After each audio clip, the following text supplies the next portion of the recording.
சொன்னாங்க. அகரத்தை பத்தி சொல்லும்போது, அகர முதல எழுத்தெல்லாம் அப்படின்னு அதுக்கு ஒரு உரை சொன்னாங்க. இப்ப என்ன சொன்னாங்கன்னா, அதுல அகரத்துல தான் வந்து ரவுண்டும் வருது, கர்வும் வருது, ஸ்டாண்டிங் லைனும் வருது, ஸ்லீப்பிங் லைனும் வருது, எல்லாமே அதுல தான் வருது. இதை வச்சுதான் எல்லா மொழியுமே எழுத முடியும் அப்படின்னு சொன்னாங்க. அது அது நிறைய பேர் அதை ரொம்ப வாழ்த்தி போனாங்க. எனக்கு என்ன அதுல வேடிக்கைன்னா, இப்பதான் நம்ம இப்படி போடுறோம். 1000 வருஷத்துக்கு முன்னாடி நம்ம இப்படி போடல.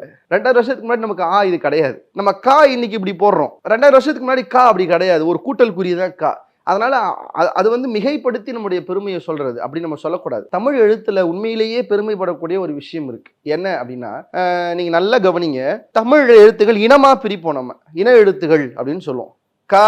அதுக்கு அடுத்து என்ன இருக்கும்? ந. சாக்கு அடுத்து ஞ. டாக்கு அடுத்து ந. தாக்கு அப்புறம் ந. பாக்கு அப்புறம் மா. இந்த முறை நீங்க பார்க்கலாம். இது ஏன் இப்படி இருக்கு அப்படிங்கிறதுக்கே ஒரு பெரிய காரணம். ஏன்னா இது இனவெழுத்து.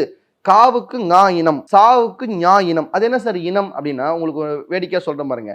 எங்கெல்லாம் ஞா வருதோ, இங்கு ஞா வருதோ, அது பக்கத்துலலாம் காதா இருக்கும். சங்கம், மங்கை, தங்கம், வெங்கை, எதை வேணாலும் சொல்லி பாருங்க. பங்கு, ஞாக்கு அப்புறம் காதா இருக்கும். ஏன்னா ஞாவுக்கு இனம், இனம் இனத்தோடு தான் சேரும். ஞாக்கு அப்புறம் சாதா இருக்கும். மஞ்சள், பஞ்சு, வெஞ்சம், தஞ்சம், ஊஞ்சல், ஞாக்கு அப்புறம் சாதா இருக்கும். இல்லையா? ஞாக்கு ஞாவே இருக்கலாம், பிஞகன். ஆனா ஞாக்கு ஞா இல்லாம வேற ஒண்ணு இருந்தா சாதா இருக்கும். நாவுக்கு டாதா இருக்கும். மண்டபம், தண்டம், முண்டம், கண்டம், எது வேணாலும் சொல்லி பாருங்க. பண்டாரம், நாக்கு டாதா இருக்கும். நாக்கு தாதா இருக்கும். பந்தம், தந்தம், எந்தை, தந்தை. அப்ப நான் ரொம்ப ஆச்சரியப்படுற விஷயம் என்னன்னா, இது இனவெழுத்து. ஏன்னா ஞா தன் இனத்தோடு தான் நிற்கும், காவோடு.